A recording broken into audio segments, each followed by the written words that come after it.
ইতিহাসের সবচেয়ে বড় শিক্ষা হলো যে ইতিহাস থেকে কেউ শিক্ষা গ্রহণ করে না। আমরা বাণীগুলা বলিগুলা আপনি আমি সবাই মুখস্থ জানি, কিন্তু আমাদের জীবনে সেটার ইমপ্লিমেন্ট আমরা করতে পারি না। মানুষ যখন সীমা লঙ্ঘন করে, সীমানা ছাড়িয়ে চলে যায়, অন্যরা যখন তাদেরকে সতর্ক করে তখন তারা ভুল বুঝে। এটাই মানুষের প্রকৃতি। যতক্ষণে বুঝে তখন আর তার পেছনে ফেরার কোনো সুযোগ থাকে না। এটা আমাদের ব্যক্তি জীবনেও পরতে পরতে আমরা মিলিয়ে দেখতে পারি। বিশেষ করে মানুষের যখন দিন ভালো থাকে, সুদিন থাকে, তখন সে ধরাকে সরা মনে করে, তখন সে আর মানুষকে মানুষ মনে করে না। এটা ব্যক্তি আপনি, ব্যক্তি আমি, আমাদের বাসা বাড়ি, আমাদের ব্যক্তিগত পর্যায়ে, আমাদের ব্যবসা প্রতিষ্ঠান, আমাদের কর্মস্থল এবং রাজনৈতিক ময়দান, সব ক্ষেত্রে একই জিনিসের চর্চা দেখতে পাবেন। আমরা যখন একটা পর্যায়ে চলে যাই তখন নিজেকে আর মানুষ মনে করি না, অতিমানবীয় কিছু মনে করি, এবং এটার ফলশ্রুতি যে খুবই খারাপ। কোরআন বারবার সতর্ক করেছে, হাদিস বারবার সতর্ক করেছে, কোরআন হাদিসের সেই সতর্কীকরণ ওলামারা বারবার শোনান।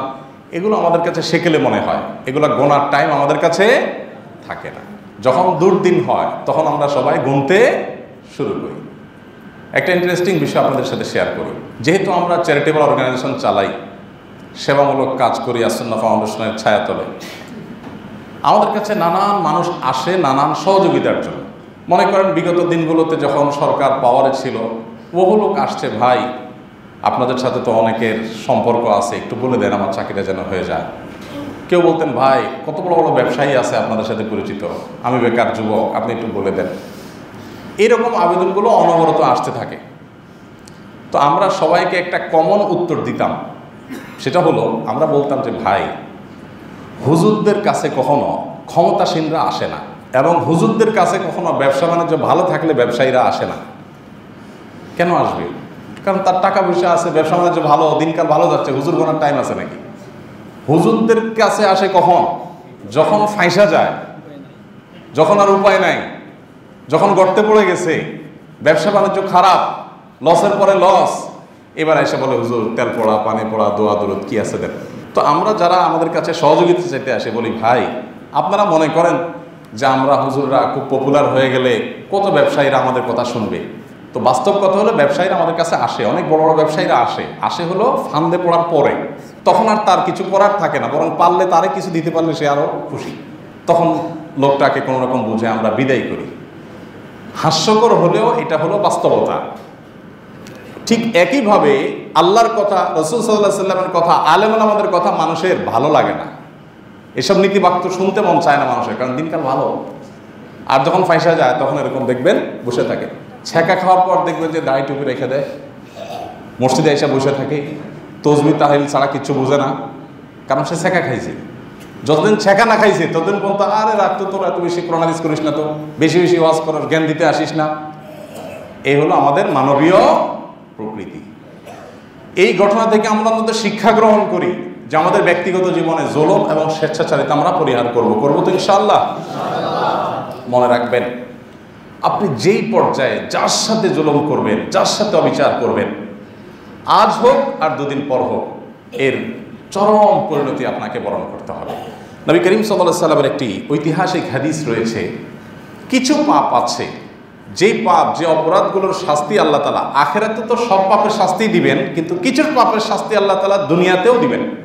অর্থাৎ এগুলোর শাস্তি দেওয়া ছাড়া আল্লাহ মৃত্যু দিবেন না। সে পাপগুলো কি? সে অপরাধগুলোর মধ্যে থেকে অনেকগুলো হাদিস এই একই শিরোনামে আছে, একই টাইটেলে আছে। তার সবগুলো হাদিসে রিপিটেডলি একটা কথা বারবার উঠে আসছে, সেটা হলো আয-যুলমু ওয়াল বাগয়ু। মানুষের প্রতি অবিচার, সীমালঙ্ঘন, অত্যাচার এমন একটা জিনিস যে আল্লাহ তাআলা অত্যাচারীকে তার অত্যাচারের ফল দুনিয়াতে ভোগ করায়া তারপর ছাড়েন। আখিরাতের শাস্তি তো আছেই। আয-যুলমু যুলুমাতুন ইয়াওমাল কিয়ামা। আমরা সবসময় একটা কথা বলি, একটা হাদিস এই মিম্বরে কতবার যে আমি বলেছি, নবী করিম সাল্লাল্লাহু আলাইহি ওয়াসাল্লাম বলেছেন হাদিসে কুদসিতে, আল্লাহ বলেছেন, ইন্নী হারামতু যুলমা আলা নাফসি। হে আমার বান্দারা, আল্লাহ বলছেন যে আমি নিজের প্রতি, অর্থাৎ আল্লাহ তার নিজের প্রতি নিজে কারোর প্রতি জুলুম করাকে হারাম করে দিয়েছেন। যে আল্লাহ চাইলে সব কিছু করতে পারেন, কিন্তু আল্লাহ জুলুম করবেন না। আল্লাহ চাইলে যা খুশি তা করতে পারেন, কিন্তু কারোর প্রতি আল্লাহ অবিচার করবেন। ফালা তাজালামু, অতএব খবরদার কেউ তোমরা একে অন্যের প্রতি জুলুম করো না। এতদিন যাদের শক্তি ছিল তারা জুলুম করেছে, এখন আপনার শক্তি আসছে, এখন আপনি জুলুম করবেন। এ হলো আমাদের চরিত্র। আল্লাহ সুবহানাহু ওয়া তাআলা কোরআনে কারিমে বিভিন্ন জায়গায় জুলুমের ব্যাপারে আমাদেরকে সাবধান করেছেন, সতর্ক করেছেন। যারা জুলুম করে, যখন করে তখন সে দরাকে সরা মনে করে, কিন্তু আল্লাহ সুবহানাহু ওয়া তাআলা জুলুমের শাস্তি দুনিয়াতে দেন।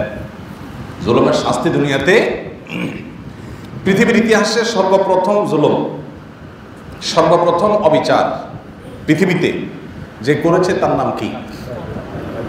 আদম আলাইহিস সালামের ছেলে কাবিল। কাবিল জুলুম করেছে কার প্রতি? তার ভাই হাবিলের প্রতি। তাকে হত্যা করেছে অন্যায়ভাবে। এই যে অন্যায়ভাবে হত্যা করেছে, পৃথিবীর ইতিহাসে প্রথম জুলুম হয়েছে, মানুষদের মধ্যে প্রথম জুলুমের ঘটনা ঘটেছে। আল্লাহ রাব্বুল আলামিন কাবিলের মুখোশকে উন্মোচন করে দিয়েছে। কাবিলের হত্যাকাণ্ডের ঘটনা কত হাজার বছর আগে সেটা আমরা কেউ জানি না। এত আগে, প্রথম মানবের সন্তান আদম আলাইহিস সালামের ছেলে অপরাধ করেছে সে তখন, কিন্তু কোরআনে আল্লাহ তাআলা আয়াত নাযিল করেছেন। কোরআনে আল্লাহ তাআলা আয়াত নাযিল করে শেষ জামানার মানুষকেও সতর্ক করছেন যে কাবিল কিন্তু এই অপকর্ম করেছিল, এই নিকৃষ্ট কর্ম সে করেছিল। তার মানে জালেমের অপমান, তার লাঞ্ছনা, তার অপদস্থ, এটা আল্লাহ রাব্বুল আলামিন করেন শুধুমাত্র তার যুগে না, কোনো কোনো ক্ষেত্রে যুগ যুগ ধরে তার অপমান চলতে থাকে। এই জন্য যে সমস্ত পাপের শাস্তি দুনিয়াতে হয়, এর ভিতরে একটা হলো জুলুম।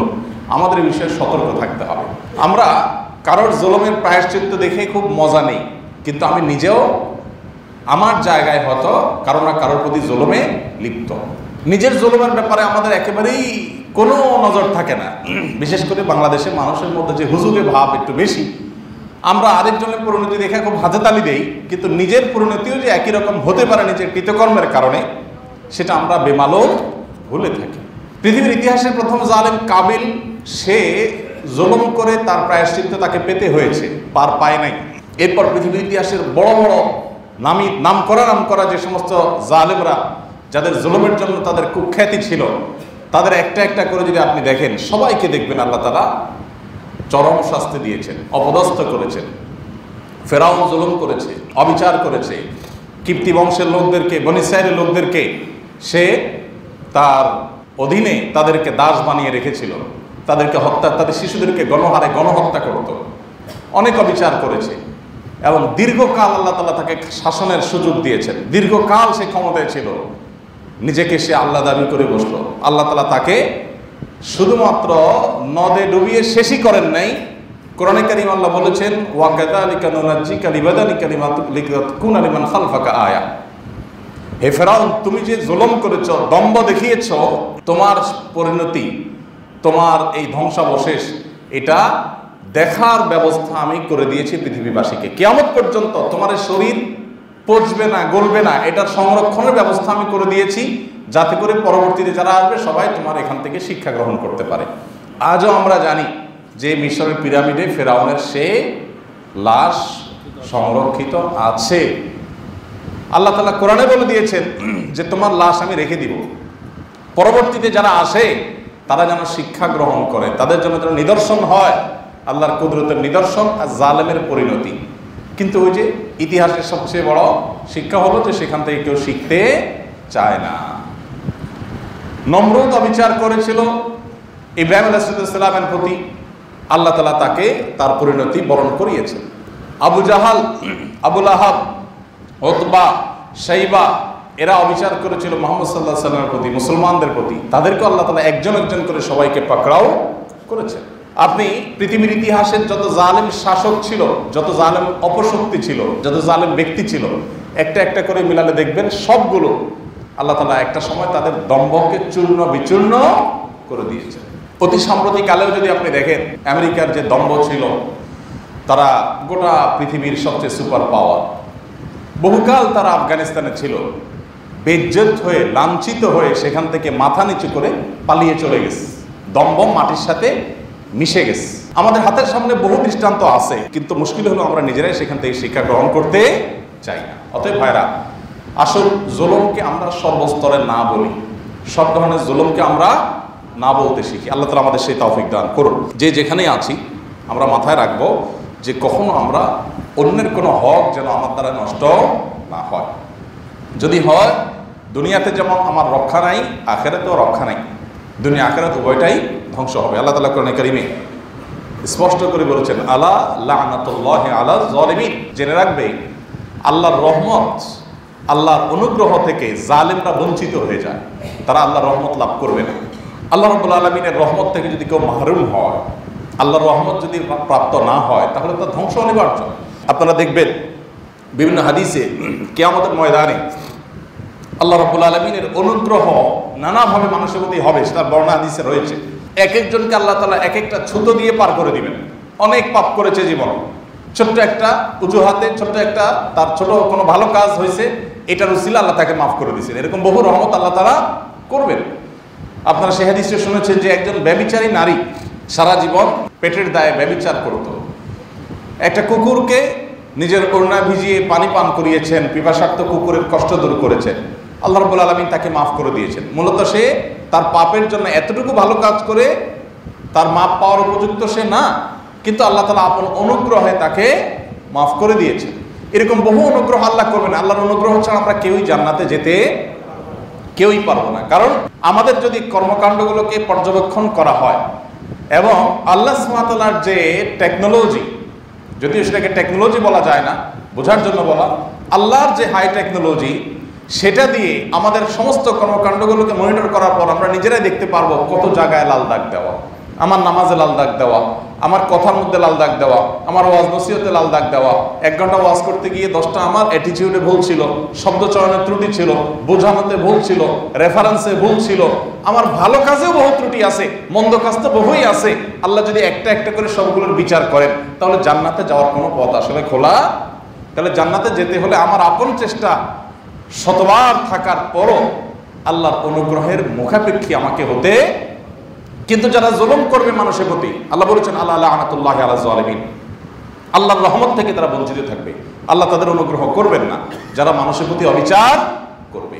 অতএব ভাইরা আমার, আমাদের বাসার গৃহ পরিচারিকা, আমাদের অধীনস্থ কাজের লোকজন, আমাদের দারোয়ান, আমাদের কাজের লোক, আমাদের ছোট ছোট কর্মচারী, আমাদের অধীনে কাজ করা কর্মকর্তা, আমাদের কাস্টমার, আমাদের পরিচিত লোকজন, আমাদের অপরিচিত লোকজন, মুসলমান তো বটে, অন্য ধর্মাবলম্বী মানুষ তো বটে, অন্যান্য পশু পাখি, কারোর প্রতি অবিচার মুসলমানের জন্য কোনো অবস্থাতে মানায় না। কিন্তু দুঃখজনক হলেও সত্য যে আমরা নামাজের গুরুত্ব যতটা বুঝেছি, দাড়ি টুপির গুরুত্ব যতটা বুঝেছি, আমরা রোজার গুরুত্ব যতটা বুঝেছি, আমরা জুলুম ত্যাগের এই ব্যাপারটির গুরুত্ব ততটা বুঝতে পারি নাই। অতএব চলমান ঘটনাবলী থেকে শিক্ষা গ্রহণ করে আমাদেরকে নিজেদের সংশোধন করতে হবে এবং শিক্ষা নিতে হবে। আগামীকাল কি হবে সেটা আজকেও আমি বলতে পারি না। জালিমকে আল্লাহ তাআলা পাকড়াও করবেন এবং নিশ্চিতভাবে যদি সে বিশ্বাস করত, তাহলে সে আগে থেকেই জুলুম থেকে বিরত থাকতো। আল্লাহ রাব্বুল আলামিন আমাদের সবাইকে এ থেকে শিক্ষা গ্রহণ করার তৌফিক দান করুন। জুলুমের যে সমস্ত পরিণতি, সেগুলো অনেক, আমি সেদিকে যাব না। একটা পরিণতির কথা শুধু বলতে চাই, তা হলো জালিমকে আল্লাহ লাঞ্ছিত করেন। জুলুম আপনি যেভাবেই করেন, আর যেন অর্থ আত্মসাৎ করে জুলুম করেন, টর্চার করে জুলুম করেন, অবিচার করে জুলুম করেন, লাঞ্ছনা আপনাকে পেতেই হবে। আপনি হয়তো এখন পার পেয়ে যাচ্ছেন, 2 বছর পর, 10 বছর পর, 20 বছর পর, মনে রাখবেন যার প্রতি আপনি জুলুম করেছেন হয়তো সেও ভুলে গেছে, তারও মনে নাই যে কখন আপনি জুলুম করেছেন। অন্যায়ভাবে একটা রিক্সাওয়ালাকে গায়ে জোর দিয়েছেন একটা থাপ্পড়, একটা জায়গায় পেশি শক্তি দেখাইছেন, আপনি সহসভাপতি, আপনার ঠেলার চোটে মানুষ টিকতে পারে না, দোকান থেকে বাকি খাইতে খাইতে দোকানদারকে ফুটাই দিচ্ছেন, আছে না অনেক। আপনার অত্যাচারে কেউ টিকতে পারে নাই, কিন্তু যার প্রতি অত্যাচার করেছেন এমনও হতে পারে যে এত পুরাতন অত্যাচার সে নিজেও ভুলে গেছে, কিন্তু আল্লাহ ভুলেন না। আল্লাহর সিস্টেমের ভিতরে ভুল বলতে কিছু, সব আল্লাহ সংরক্ষণ করেন, সব। অতএব জুলুম আল্লাহ রাব্বুল আলামিন একেবারে পাই পাই করে, তিল তিল করে আল্লাহ তাআলা জুলুমের বিচার করবেন। এই জন্য ভাইরা, নবী করিম সাল্লাল্লাহু আলাইহি ওয়াসাল্লাম বলেছেন, কিয়ামত আসার আগে কারো প্রতি জুলুম করে থাকলে মাপ চেয়ে সেটাকে একেবারে ক্লোজ করে চ্যাপ্টারটাকে, তারপর দুনিয়া থেকে যাও। কারণ আল্লাহ সব ছাড় দিলেও এটা ছাড় দিবেন না। বিধায় ভাইরা আমার, আমাদের ব্যক্তিগত পর্যায়ে যত প্রকার জুলুম হয়, আসুন সেই সমস্ত জুলুম থেকে আমরা বেরিয়ে আসার জন্য প্রতিজ্ঞা করি। কারোর প্রতি আমি অন্যায় করেছি, কারোর প্রতি অবিচার করেছি, তাহলে সাথে সাথে সেটার বিহিত, সেটার প্রায়শ্চিত্ত, সেটা তার সাথে আলোচনা করে মিটমাট করে ফেলা, এটা আমাদের অপরিহার্য একটি কাজ। আল্লাহ তাআলা আমাদের সবাইকে সেই তৌফিক দান করুন। শক্তিশালী মানুষেরা দুর্বল মানুষদের উপরে যারা জুলুম করেন, মনে রাখবেন সময় তারও আসবে, আজ হোক আর দুদিন পর। আল্লাহ তাআলা আমাদের সবাইকে জুলুম মুক্ত জীবন গড়ার তৌফিক দান করুন। ইনসাফে পরিপূর্ণ জীবন আল্লাহ তাআলা আমাদের সবাইকে গড়ার তৌফিক দান করুন। এই জন্য আমাদের সবাইকে সচেতন হতে হবে, সতর্ক হতে হবে, শিক্ষা গ্রহণ করতে হবে। আরেকটি বিষয় যেটা বলতে চাই তা হলো, কেউ যদি আপনার প্রতি কোনো অবিচার করেন, জুলুম করেন, কোরআন আপনাকে রাইট দিয়েছে আপনি তার প্রতিকার করতে পারেন। আপনিও পাল্টা সে যতটুকু জুলুম করেছে তার প্রতিশোধ নিতে পারেন। কতটুকু পারবেন? যতটুকু সে আপনাকে জুলুম করেছে ঠিক মেপে মেপে ততটুকু। তার চাইতে যদি আপনি বেশি করে ফেলেন তাহলে সেটার নাম হবে আরেকটা জুলুম।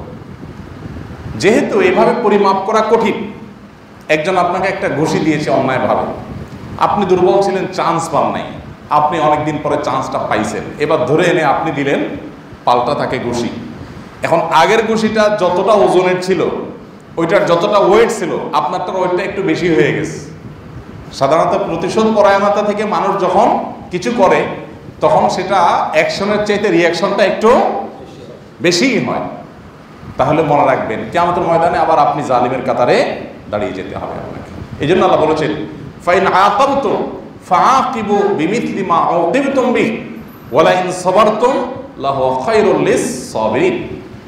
যদি তোমার কারোর জুলুমের বিহিত করতে গিয়ে, প্রতিকার চাইতে গিয়ে, করতে গিয়ে তুমি যদি তাকে কষ্ট দিয়েছে তোমাকে, তুমিও তাকে যদি কষ্ট দিয়ে তোমার অধিকার আদায় করতে চাও, তাহলে যতটুকু সে করেছে তুমি ততটুকু করতে পারবে।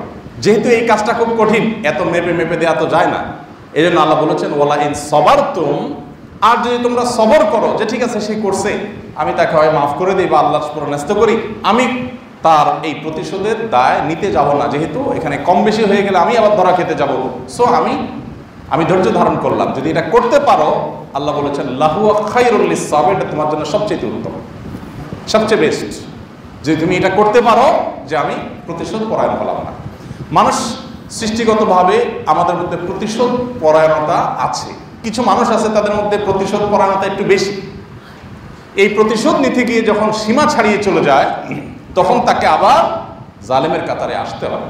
এই জন্য ভাইরা, আজকের আমাদের দ্বিতীয় বার্তা হলো, আসুন প্রতিশোধ পরায়ণতা, হিংস্রতা এবং ক্ষোভ, জেদ এগুলোকে আমরা সংবরণ করতে শিখি, তবে আমরা ইনশাআল্লাহ আল্লাহর কাছে প্রিয় পাত্র হতে পারবো।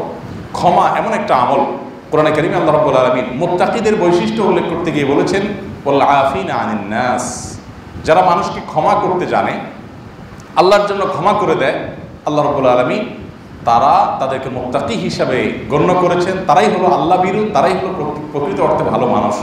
এবং মুত্তাকি যারা আল্লাহর ওয়াস্তে মানুষকে ক্ষমা করে দেয়, আল্লাহ তাআলা নিজেও তাদেরকে ক্ষমা করে দেন। ঐতিহাসিক একটি ঘটনা অনেকে হয়তো বারবার শুনে থাকবেন। আল্লাহর এক প্রিয় বান্দা, তার একজন অধীনস্থ একটা ভুল বারবার করছিল, তো একাধিকবার তাকে মাফ করার পর যখন একবার পাকড়াও করেছেন যে এবার তোমার একটা শাস্তি হতেই হবে, তুমি একই ভুল কেন এতবার করেছো, বারবার তোমাকে বলা লাগছে, তখন সে লোকটি বলল যে দেখুন, আল্লাহর কাছে আপনি একই অপরাধের মাফ কয়বার চান? একই অপরাধ করে, একই ভুল করে, একই পাপ করে আল্লাহর কাছে একবার মাপ চেয়ে পরের বার বলেন না মাপ যে কয়বার চাবো, থাক তাহলে আমি মাপ না চাই, এরকম করেন কিনা? নিশ্চয়ই করেন না। আপনি একই অপরাধ বারবার হলে বারবার আল্লাহর কাছে মাপ চান এবং আশা করেন যে আল্লাহ তাআলা আপনাকে বারবার মাফ করবে। তো আল্লাহর কাছে যদি বারবার ক্ষমার আশা করেন, তো আপনি আল্লাহর বান্দাকে বারবার ক্ষমা করতে কেন কার্পণ্য করছেন? ভাইরা আমার, অতএব মানুষকে ক্ষমা করতে পারা এটা অনেক বড় একটা গোল, এটার জন্য বড় একটা কলিজা লাগে। কারোর প্রতি ক্ষোভ, জেদ রাখলে নিজেরই কষ্ট হবে, আপনারই অন্তরে কষ্ট হবে। আর যদি ফ্রি হয়ে যান, সহজ। এটা অবশ্য ভ্যারি করে, সব সময় এটা সম্ভবপর হয় না, বা সবসময় এটা উচিত হয় না। কোনো কোনো অপরাধের শাস্তি তার নিশ্চিত করতে হয়, না হলে সে অন্যদের প্রতি অবিচার করে, জুলুম করে, সেটা অবস্থার উপর নির্ভর করবে। তবে সাধারণ অবস্থাতে জুলুম যদি শুধু ব্যক্তি পর্যায়ে থাকে, তাহলে সেটাকে যদি মানুষ ক্ষমা করতে পারে, সেটা হয় আল্লাহর কাছে সবচাইতে উত্তম এবং সবচাইতে ভালো। অতএব প্রতিশোধ স্পৃহা এটা ত্যাগ করে আমাদেরকে ক্ষমার মানসিকতা লালন করতে হবে। দেখুন, নবী করিম সাল্লাল্লাহু আলাইহি সাল্লাম যখন মক্কা বিজয় করলেন, মক্কা যখন পুনরায় তিনি দখল করলেন, তার নিজের মাতৃভূমি যখন তিনি বুঝে পেলেন, তাকে যখন অন্যায়ভাবে তার মাতৃভূমি থেকে বের করে দেওয়া হলো, তিনি যখন মাতৃভূমিকে স্বাধীন করলেন, তিনি কিন্তু কোনো প্রতিশোধ নেন নাই। পৃথিবীর ইতিহাসে এরকম আরেকটি ঘটনা পাওয়া কঠিন। মক্কার ইতিহাস, নবী করিম সাল্লাল্লাহু আলাইহি সাল্লামের সাথে কি করা হয়েছিল, সাহাবীদের সাথে কি আচরণ করা হয়েছিল, সেগুলো আমরা কে না জানি। নবী করিম সাল্লাল্লাহু আলাইহি সাল্লাম যেখানে তাকে গালমন্দ করাটা এত বড় অপরাধ যে ক্ষমার যোগ্য, এবং ইসলামী শরিয়ার দণ্ডবিধিতে নবী সাল্লাল্লাহু আলাইহি সাল্লামকে কেউ মুখ দিয়া কটু কথা বললে তার সর্বোচ্চ শাস্তি মৃত্যুদণ্ড। অনেক উলামা ইকরাম বলেছেন এটা সে তওবা করলেও মাফ হবে না, আবার অনেকে বলেছেন তওবা করলে মাফ হবে। যাই হোক, তো এইরকম একটা অপরাধ, এরকম একটা গুনাহ, এরকম একটা পাপাচার, নবী সাল্লাল্লাহু আলাইহি সাল্লামের ব্যাপারে মুখে কটু কথা বলা, সেই নবীকে মক্কায় আপনারা জানেন যে তাকে শারীরিকভাবে ফিজিক্যাল টর্চার করা হয়েছে, তার মুখে থুতু মেরে দেওয়া হয়েছে। আপনার আমার না, মুহাম্মদ সাল্লাল্লাহু আলাইহি সাল্লামের। তিনি যখন সিজদায় গেছেন, ওটের নাড়ি বুড়ি ময়লা নোংরা এগুলো এনে তার পিঠের উপরে চাপা দিয়ে রাখা হয়েছে। কতভাবে তাকে টর্চার করা হয়েছে। বেলাল রাদিয়াল্লাহু তাআলা আনহুকে উত্তপ্ত পাথরে, মরুভূমিতে সৌদিতে যারা গিয়েছেন, মিডল ইস্টে যারা গিয়েছেন তারা জানেন সেখানকার গরমের অবস্থা কি। এখন তো সেখানে কিছু সবুজ আছে, তখন এই সবুজ ছিল না, তখন গরম কেমন ছিল। সেই গরমে উত্তপ্ত পাথর আর জ্বলন্ত আগুনের ভিতরে কোনো পার্থক্য নাই, এত গরম থাকে। এই উত্তপ্ত পাথরের উপরে তাকে শুইয়ে রেখে নিচে গরম পাথর, উপরে আরেকটা গরম পাথর দিয়ে চাপা দিয়ে এমনভাবে রাখা হতো যে শরীর থেকে চামড়া গলে রক্ত বের হয়ে সেই পানি পড়ে পাথর ঠান্ডা হয়ে যেত, তিনি সেন্সলেস হয়ে যেতেন। আমরা এখন আজকাল আয়নাঘরের কথা শুনি, এটা তখনকার আয়নাঘর ছিল। যারা এই সমস্ত অবিচার করেছে, জুলুম করেছে, আল্লাহ তাদের সবাইকে নির্মম পরিণতি বরণ করতে বাধ্য করেছে। এক একজন সাহাবী, সুমাইয়া রাদিয়াল্লাহু তাআলা আনহা একজন নারী, কি নির্মমভাবে বর্ষার আঘাতে তাকে হত্যা করা হয়, শাহাদাত বরণ করতে হয়। তার ছেলেরও করুণ পরিণতি বরণ করতে হয়, পুরো পরিবারকে করুণ পরিণতি বরণ করতে হয়। এতগুলো ঘটনা, এবং প্রত্যেকটা মুসলমানের প্রতি অবিচার। মুসলমানদের বাধ্য করা হয় যে না, এই দেশ তোমরা থাকতেই পারো না, এই দেশটা তোমাদের না। কথায় কথায় এই দেশটা তোমাদের না, বের হও তোমরা। নবী সাল্লাল্লাহু আলাইহি সাল্লাম সাহাবীদের নিয়ে ধীরে ধীরে একরকম পালিয়ে আত্মগোপন করে নিজের মাতৃভূমি থেকে চলে যেতে বাধ্য হয়েছিলেন। এই পরিস্থিতির পর কি হলো, নবী সাল্লাল্লাহু আলাইহি সাল্লাম যখন মক্কা বিজয় করলেন, পরিষ্কারভাবে বলে দিলেন, লা তাসরিবা আলাইকুমুল ইয়াউম, আজ কোনো প্রতিশোধ নয়। কারোর প্রতি প্রতিশোধ পরায়ণ হলেন না, কাউকে তার কৃতকর্মের জন্য নতুন করে তার উপরে প্রতিশোধের স্পৃহা এটা চরিতার্থ করলেন না, সবাইকে ক্ষমা করলেন, সাধারণ ক্ষমা ঘোষণা করলেন, ইতিহাস সৃষ্টি করে দিয়েছে। ভাইরা আমার, আমরা সেই নবীর উম্মত, সেই মুহাম্মদ সাল্লাল্লাহু আলাইহি ওয়াসাল্লামের উম্মত, বিধায় আমাদেরকে দায়িত্বশীল আচরণ করতে হবে এবং মানুষকে ক্ষমা করতে জানতে হবে, মনটাকে বড় করতে হবে এবং সংকীর্ণ মনা হওয়া থেকে দূরে থাকতে হবে। প্রতিশোধের স্পৃহা রাখা যাবে না, ক্ষমার মানসিকতা রাখতে হবে। আল্লাহ আমাদের সবাইকে সেই তৌফিক দান করুন। আরেকটা বিষয় বলতে চাই, সেটা হলো আমাদের দেশের সম্প্রতি আপনারা শুনেছেন যে সংখ্যালঘুদের উপরে নানাভাবে আক্রমণ করা হয়েছে। এই ঘটনা সত্য, কিছু কিছু ঘটনা ঘটেছে, এটি একেবারে অসত্য নয়। খুলনার ডমরিয়ার একটা হিন্দু পরিবার, তাদের আত্মীয়দের বাড়িতে আঘাত করা হয়েছে, তাদের বাড়িতে আঘাত করার প্রস্তুতি নেওয়া হচ্ছে। তারা যোগাযোগ করলো আমার সাথে, আরবির একজন মেজরের মাধ্যমে আমার সাথে যোগাযোগ করলো।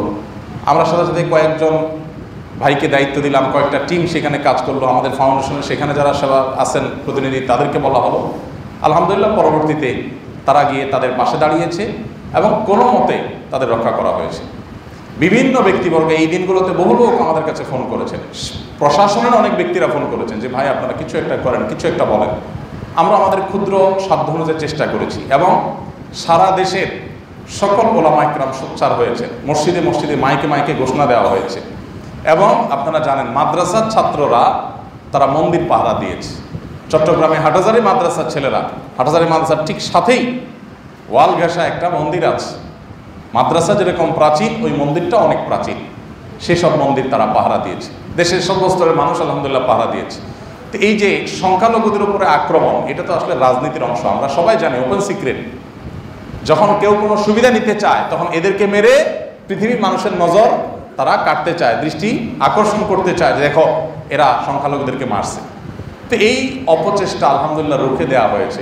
এটার জন্য সর্বস্তর উলামা একরামের ক্রেডিট দিতেই হবে তাদেরকে, যে তারা সবাই সোচ্চার হয়েছেন, কথা বলেছেন। পরিচিত মুখ যে সমস্ত আলেমরা আছেন দেখবেন সবাই সংখ্যালঘুদের নিরাপত্তার ব্যাপারে কথা বলেছেন, বক্তব্য দিয়েছেন। আমরা অনবরত বলার চেষ্টা করেছি যাতে তাদের উপরে কোনো আঘাত না হয়। আলহামদুলিল্লাহ দেশের সর্বস্তরের মানুষ সজাগ ছিলেন এবং তাদের উপরে কোনো আঘাত হয়নি।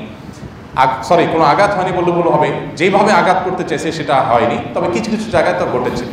আমি এখানে একটু বলতে চাই, এই নেগেটিভ কথার মধ্যে একটা পজিটিভ কথা, সেটা হলো সবসময় আমি বলার চেষ্টা করি, আমাদের এই দেশে অন্যান্য ধর্মাবলম্বী যারা, সংখ্যালঘু শব্দটি বললে মনে হয় তাদেরকে আমরা একঘরে করছি বা তাদেরকে আমরা তাচ্ছিল্য করছি। আসলে সংখ্যায় কম এটা বোঝানো হয়, কিন্তু এই কথা বললে যদি তাদের প্রতি আমাদের তাচ্ছিল্যের কোনো ভাব আসতে পারে বলে মনে হয়, আমরা এটা না বললাম। অন্য ধর্মাবলম্বী যারা আছে, হিন্দু, খ্রিস্টান, বৌদ্ধ, এই মানুষগুলো, তাদের প্রতি এই সমাজে যতটা টুকটাক বিচ্ছিন্ন ঘটনা ঘটে অবিচারে, আমাদের আশেপাশের দেশগুলো যদি আমরা দেখব সেগুলোর তুলনায় মুসলমানরা বার্মাতে, মুসলমানরা ইন্ডিয়াতে যতটা নির্যাতিত, সেই তুলনায় আমাদের এই এলাকাতে সকল ধর্মের অন্য ছোট ছোট ধর্মগুলোর বা সংখ্যায় কম যে সমস্ত মানুষগুলো আছে অন্যান্য ধর্মাবলম্বী, তারা আমাদের এখানে তাদের তুলনায় আলহামদুলিল্লাহ শতগুণ ভালো আছে। আমরা দাঙ্গা, ধর্মীয় দাঙ্গা, যেটা ধর্মের মানুষের মধ্যে দাঙ্গা, যেটা আমরা ঐতিহাসিক অনেকগুলো ঘটনা জানি। ইন্দোনেশিয়াতে মুসলমান খ্রিস্টান দাঙ্গা, শত শত হাজার মানুষ হতাহত হয়েছে, রক্তের বন্যা বয়ে গেছে। ভারতে গুজরাটে, সেখানে দাঙ্গা বললে ভুল হবে, সেখানে মুসলমানদের কচুকাটা করা হয়েছে। বার্মাতে কি হয়েছে তার সাক্ষী তো রোহিঙ্গারা। তো অন্যান্য ধর্মাবলম্বীর প্রতি অবিচারের যে দৃষ্টান্ত, খারাপ দৃষ্টান্ত আশেপাশের দেশগুলোতে আছে। চায়নাতে উইগুরের মুসলমানদের কি অবস্থা আমরা জানি, বার্মাতে রোহিঙ্গাদের কি অবস্থা হয়েছে আমরা জানি, গুজরাটে মুসলমানদের কি কচুকটা হয়েছে, এখনো কয়দিন পর পর কাশ্মীরে কি হয়েছে, অন্য জায়গায় কি হয় আমরা জানি। সেই তুলনায় আমাদের দেশে অন্যান্য ধর্মাবলম্বীরা তাদের চাইতে শতগুণ ভালো আছে আলহামদুলিল্লাহ।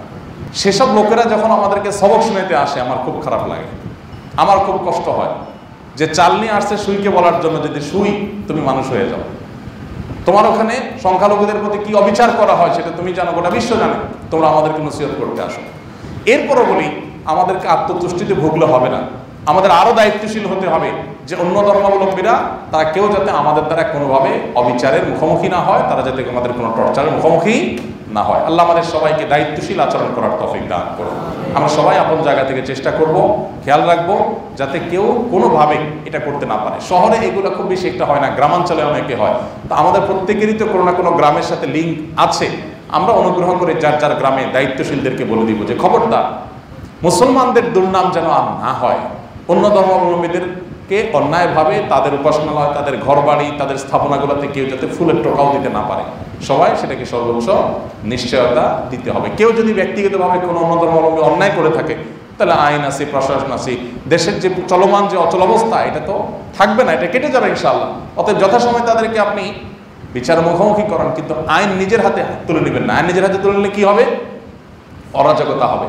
তখন আপনার মতে আমি, আমার মতে আপনি অপরাধী, একে অন্যকে খুনাখুনি শুরু করে দিবি, অশান্তি সৃষ্টি হবে এবং এই ফাসাদের কোনো পরিণতি ভালো কখনো হবে না। বিদায় আমরা প্রত্যেকে যার যার জায়গা থেকে দায়িত্বশীল আচরণ করি। আল্লাহ তাআলা আমাদের সবাইকে সেই তৌফিক দান করুন। সংখ্যালঘুদের আমরা যতটা নিরাপত্তা দিতে পারবো, আমাদের মুখ এজ এ মুসলিম তত বেশি উজ্জ্বল হবে। এবং ইসলামও আমাদেরকে সে কথা বলে, অন্যায়ভাবে কোনো অমুসলিমের প্রতি কোনো অবিচার করার সুযোগ, আঘাত করার কোনো সুযোগ ইসলামে মোটেই নেই। বিধায় সেই জায়গা থেকে আমরা আপ্রাণ চেষ্টা করব। আমি আলহামদুলিল্লাহ অনবরত গত কদিন বলে যাচ্ছি, গতকালকে দেখলাম কলকাতার আনন্দবাজার পত্রিকা আমার নাম উল্লেখ করে আলহামদুলিল্লাহ তারাও আমার ভূমিকার স্বীকারোক্তি দিয়েছে যে উনি সহ অনেকে চেষ্টা করে, আর অনেকের কথা বলেছেন। তো আমরা চাই যে আপনারাও সবাই দায়িত্বশীল হন, শুধুমাত্র আজকের এই পরিস্থিতিতে না, সবসময়। কখনো অন্য ধর্মাবলম্বীদেরকে আঘাত করার এই ভীরুতা কোনো মুসলমান করতে গেলে তার কালো হাত ধরে ফেলবেন, যে তুমি যেটা করছো ইসলামের সর্বনাশ করছো। আমার নবীর সুন্দর আচরণ দেখে অন্য ধর্মাবলম্বীরা সব মুসলমান হয়েছে, আর তোমাদের অবিচার দেখে তারা ইসলামের প্রতি ঘৃণা আরো তাদের বাড়বে। বিধায় আইন কখনো যেন কেউ নিজের হাতে তুলে না নেয়। সর্বোপরি নতুন যে সরকার গঠন হলো, যারা শপথ নিলেন, আমরা দোয়া করি আল্লাহ তাআলা তাদেরকে হেদায়েতের উপর রাখুন, তাদেরকে আল্লাহ তাআলা সঠিক পথে রাখুন। এদেশের মানুষের যে জেদ, যে ক্ষোভ, যে কষ্ট, যে দুঃখ, সেটা লাঘবের জন্য যে নতুন করে মানুষ স্বপ্ন দেখতে শুরু করেছে, এই স্বপ্নটা যেন ধূলিসাৎ হয়ে না যায়। তারাও যেন সে আগের হাল যেভাবে গেছে ওইভাবে যেন তারা না চলে। আল্লাহ তাআলা তাদেরকে সে হেদায়েত দান করুন। তবে তারা একা আসলে কোনোদিনই আমাদের দেশটাকে পরিবর্তন করতে পারবে না। এদেশে যে অপশাসন, এদেশের যে অন্যায় অবিচার, এটা দূর করার জন্য আমাদের প্রত্যেককে তাদের সহযোগিতা করতে হবে। প্রত্যেককে যার যার জায়গা থেকে অন্যায়ের বিরুদ্ধে জিরো টলারেন্স করতে হবে। আপনি নিজেই যদি কোনো কাজের জন্য তদবির শুরু করেন, আপনি নিজেই যদি কোনো কাজের জন্য মামু খালু ধরা শুরু করে দেন, তাহলে দেশটা কখনোই সুন্দর হবে না। আমাদের পরে স্বাধীন হওয়া দেশে আমরা চাকরগিরি করতে যাওয়ার জন্য তাদের কাছে সিরিয়াল ধরে আমাদের মন্ত্রীরা ধর্ণা দিয়ে বসে থাকে যে এখান থেকে কিছু চাকর নেন, চাকর হিসাবে একটু আমাদেরকে নেন, কিছু ভিসা দেন আমাদের দেশ থেকে। আমাদের পরে স্বাধীন হওয়া এরকম দেশ আছে না নেই? অথচ আমাদের দেশে 50 বছর পেরিয়ে গেলেও এক ঢোক নিরাপদ পানির ব্যবস্থা কোনো সরকার করতে পারেনি। এতগুলো সরকার আসছে গেছে, আপনি নিশ্চিন্তে পানি ডকডক করে গিলবেন, কোনো টেনশন নাই। এরকম কোনো পানি আছে থাকলে নাম বলেন আমাকে, যে অমুক পানি শতভাগ টেনশন মুক্ত পাবেন, যে কোনো জায়গায় যাবেন আপনি নিশ্চিন্তে আপনি পানি খেতে পারবেন। পৃথিবীর অনেক দেশ আছে টেপের পানি খায়, আলাদা কোনো পানি নাই, এত হেলদি এবং এত নিশ্চিন্ত যে টেপের পানি খায়। আমার বাসায় তিনজন কয়দিনের মধ্যে জন্ডিসে আক্রান্ত, 19,000 টাকা খরচ করে, না যারা 20-21,000 টাকা খরচ করে ICDDRB থেকে আমি পরে পানি টেস্ট করার জন্য দিয়েছি, কয়েকদিন পর রেজাল্ট দিবি। অর্থাৎ এক ঢোক নিরাপদ পানি যে কোনো জায়গায়, বাংলাদেশের যে কোনো জায়গা থেকে নিশ্চিন্ত আপনি পানি পান করবেন, এরকম এক ঢোক নিরাপদ পানির ব্যবস্থায় দেশে 50 বছরে কোনো সরকার করতে, নিশ্চিন্তে যে কোনো দোকান থেকে কোনো একটা খাবার কিনে আপনি খাবেন, মুদি দোকান থেকে, ফুডের দোকান থেকে, নিশ্চিন্তে যে হেলদি খাবার, আপনার কোনো অসুবিধা হবে না। আপনি একটা আম কিনে খাবেন, কোনো ভয় নাই, কোনো খারাপ কিছু থাকবে না। আপনি একটু কিছু ভাজা পোড়া কিছু খাবেন, সেখানে খারাপ কিছু দিবে না। এরকম নিশ্চিন্তে খাবারের মতো কোনো একটা খাবারের আইটেম এদেশে 50 বছরে কোনো সরকার নিশ্চিত করতে পারে নাই। এটা কি অসত্য না সত্য? আমাদের জীবনের নিরাপত্তা নাই, আমাদের কোনো কিছু নেই। আমি একটা কথা বলি, যতটুকু উন্নতি এদেশে হয়েছে তার সবটুকু সাধারণ মানুষের প্রচেষ্টা হয়েছে। কোনো সরকারের প্রচেষ্টায় এই উন্নতি হয় নাই, সাফ কথা। কিছু কিছু অংশগ্রহণ তাদের আছে অবশ্যই, কিন্তু ডেফিনেটলি দিন শেষে প্রবাসীদের রেমিটেন্স, গার্মেন্টস সেক্টরের ব্যবসায়ীদের টাকা দিন শেষে এগুলা উন্নতি করেছে। বরং দুর্নীতির মাধ্যমে, অপশাসনের মাধ্যমে যতটুকু ক্ষতি হয়েছে ততটুকু তারা করেছে। এটা এককভাবে আমি কোনো সরকারকে দায় দিচ্ছি না, যতগুলো সরকার গেছে কম বেশি সবাই দায় আছে। এই অবস্থার আমরা পরিবর্তন চাই কি চাই না? সবাই চাই। যদি চাই তাহলে আমার নিজেকে সোজা রাস্তায় আমি গাড়িটা সঠিকভাবে চালাইতে হবে, বাইকটা আমি সঠিক ট্র্যাকে চালাইতে হবে, আমি নিজে ময়লাটা যেখানে সেখানে ফেলতে পারবো না, আমাকে দায়িত্বশীল হতে হবে। আমরা সবাই চাই, কিন্তু আমি নিজে করতে রাজি না। আমরা চাই যে আমাদের কিছু ইয়াং ছেলে ফেলে তারা এখন আসছে, তারা কোনো একটা মন্ত্র বলে ফুদেক আর আমার দেশটা সিঙ্গাপুর হয়ে যাক। এটা কি সম্ভব? আমরা যদি নিজেরা সিঙ্গাপুরি মানসিকতা না রাখি তাহলে দেশ কোনোদিনই সিঙ্গাপুর হবে না, দেশ কখনো ভালো হবে না। অতএব এই অপশাসন এটা দূর করার জন্য রুট প্যানেল থেকে, একদম আমাদের ঘর বাড়ি থেকে শুরু করতে হবে, মহল্লা থেকে শুরু করতে হবে। জুলুমকে সর্বস্তরে আমরা না করব, জালেম যেখানে হোক তার হাতকে আমরা থামিয়ে দেব ইনশাআল্লাহ।